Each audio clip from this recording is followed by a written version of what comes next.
Isn't today exciting? Yes.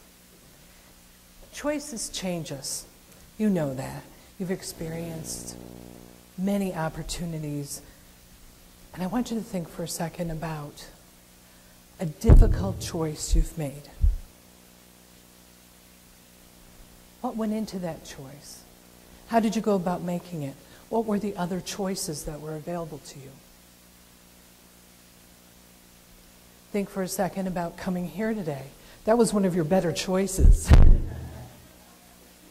And I want to thank the young professionals who are putting TEDx on for us today, because they made a choice to put an enormous amount of time and energy into affecting their lives and ours.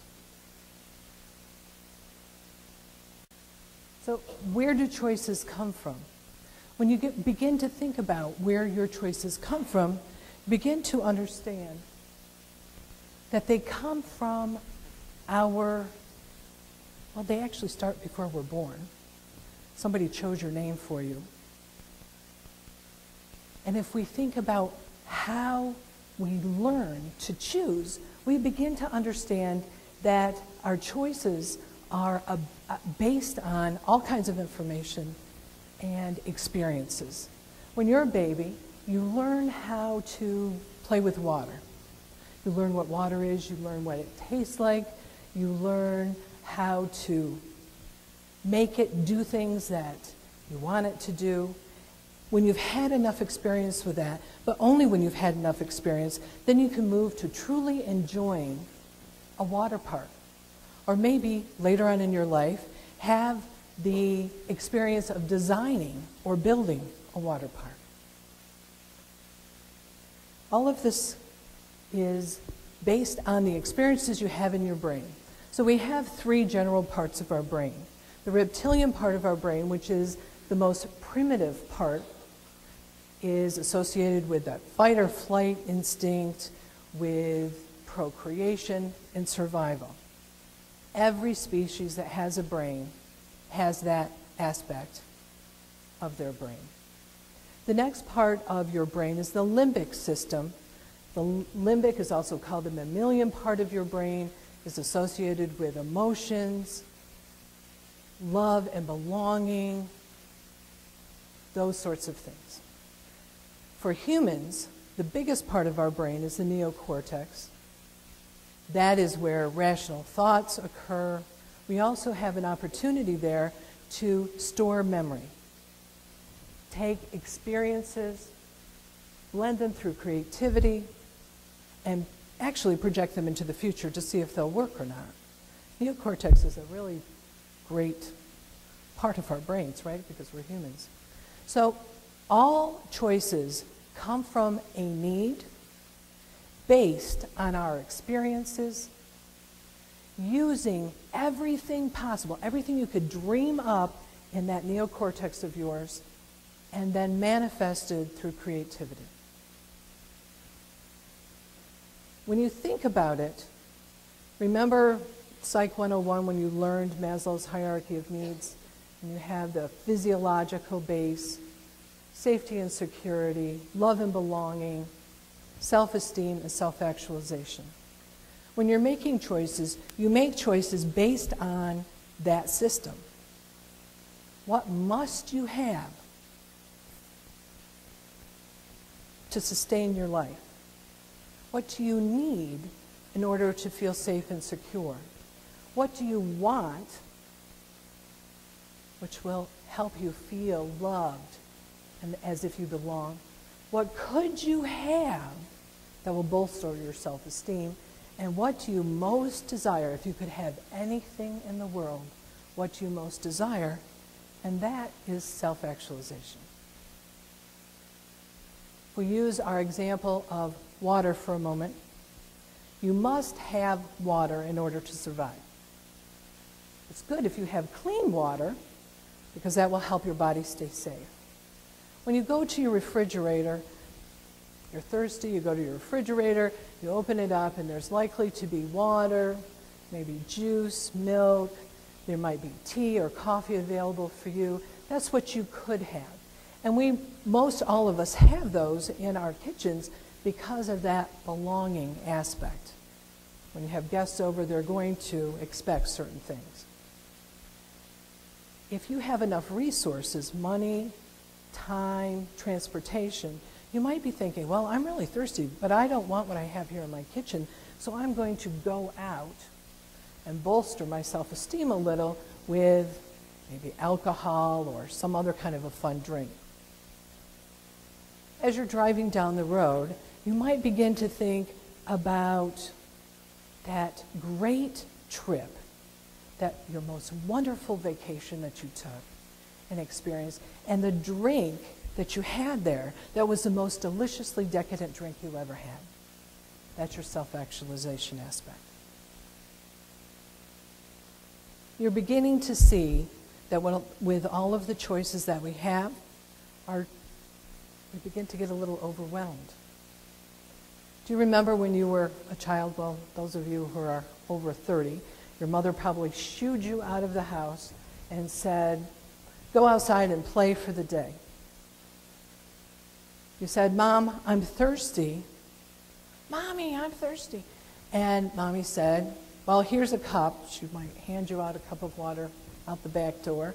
Or, well, I'll get a drink from the hose. That's happened to me every day in the summer. Today's children, it's a little different because water is bad out of the faucet, right? So instead of Mommy saying, here's some water, or drink out of the hose, she'll likely say, honey, what flavor of water would you like? Would you like it enhanced with vitamins? And of course, what the children really want is that artificially flavored, artificially colored, sweetened, and carbonated water that we call soda. There's so many choices, so many options. It becomes overwhelming. And what we could have and what we want to have are not necessarily what there is to have. Again, think back to your childhood for those of you over 30. You were given a report to do. Let's say water. Given a report to do on water. You were sent to the library. You looked through all of the encyclopedias, chose to diligently wrote your notes, looked up some other resources from 10 other books in the reference section of the library, were excited, wrote your report, handed it in. Does that happen to today's children? I don't think so. There are at least, I don't even know how many search engines there are. When you're a kid and you're told, go get information, now the teachers apparently tell you, but you can't use Wikipedia, you can't use this reference, you can't do that because it's too easy to get information. Can you imagine being a school kid and putting in information? Now I put in water, and in 1/4 of a second, I got 488 million hits when I Googled it. It's holy mackerel. With that, a school-aged child has to decide what is good information there and what is not reputable information there. I don't know how they teach the kids to do that. All of this just for a drink of water. Good thing there's a break after this. Off to the grocery store. To each his own, right? Have you been to the grocery store to buy water lately? That's an experience. When we choose water, like in a grocery store, we will choose from what is available, what's right in front of us, what our available resources are, such as money. We will choose probably from something we've had before and liked, and we will choose from something somebody recommended to us. Dr. Brecht writes a wonderful blog on marketing, and in June of this year, he happened to write a wonderful piece on choices. One of the things that Dr. Brecht was talking about is that overwhelming sense of needing to make a choice and what happens to our brains. With the research, he talked about choice overload. Have you felt that? Have you experienced that when you've gone to buy water or anything else? When there are so many choices, too many choices, we lose our motivation to make that choice. Sometimes we just say, forget it, I'm not doing it. I'm not going to make that choice today. Other times we will make that choice and we will be reluctant because, well, what if I chose wrong? Other times we make the choice and being worried about whether or not we made the right choice lingers in the back of our brain and we lose focus for the next thing that we're going to do. It's an overwhelming experience. Procter & Gamble looked at this research.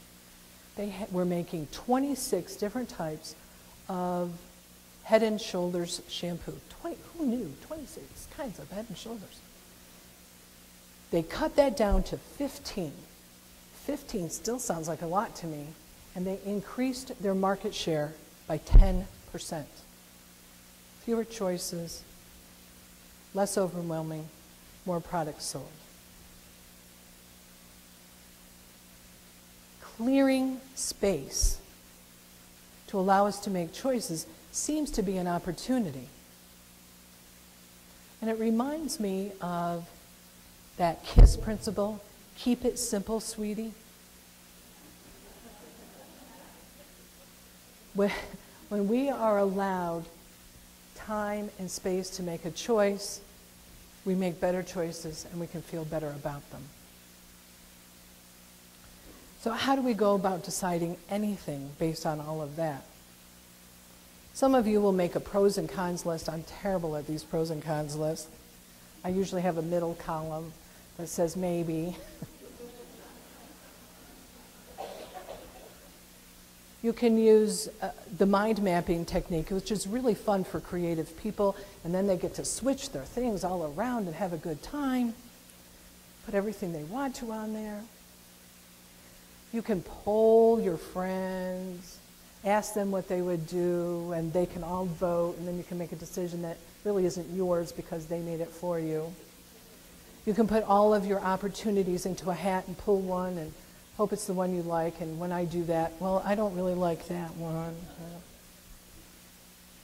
You can use a celebrity endorsement or something that's endorsed by other people, and those of you who are under 30 will get the Chuck Norris. The rest of you just don't bother trying to figure it out. Or you can just spin and hope for the best. Then we throw in the chaos of having a deadline. You're trying to make a choice and there's a deadline, and you know how much pressure you feel when that deadline is there. Now, deadlines come in all different kinds of ways. Some are as simple as 1, 2, 3. Some are much more complicated because A depends on C, which depends on B, which also depends on C, and it is very frustrating. And then there's data. You're trying to research and get as much information as you possibly can in the shortest amount of time. Have you ever done some research on a product and said, I don't even know why I want this product after you're all done? Hopefully, you make a decision and you can get a glass of water after all that. What happens when we don't decide? What happens when you feel so overwhelmed that you just say forget it, or you let somebody else decide for you? When you turn your back on something in frustration. When you don't decide and you let somebody else do it for you, there are consequences to that. Because you all know that not to decide is indeed to decide. If you don't make that decision, it's going to be made anyway. And the unintended consequences may affect you. They may affect you here, now, and today, or tomorrow. They may affect the people around you. They may affect your life a few years from now, a decade from now, or in this way, plastic bottles may affect your life because they will affect the lives of your children and your children's children. So not to decide isn't such a good thing.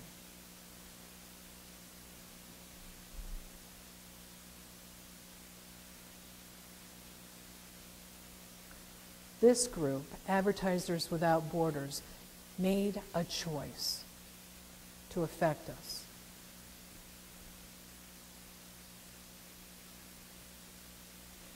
Choices change us. They change who we are. They change who we want to be. They change our needs, wants, and desires. They allow us to become more of who we are and less of who we don't choose to be, if you're aware of how you're going about making those choices. The next time you have an opportunity to make a really cool choice, I want you to think for a second. Think about what you must have, what you need, what you want, what you could have, and what you most desire. And what I hope, when you do that, what I hope you really do is think about those must and need aspect and not put so much angst on the wants and the coulds and the desires, because our life is about who we are. And I hope that you get an opportunity to make that choice. And I hope you will keep it simpler, sweetie, and enjoy your choice. Really enjoy your choices, because in the end, the choice is yours. Thank you.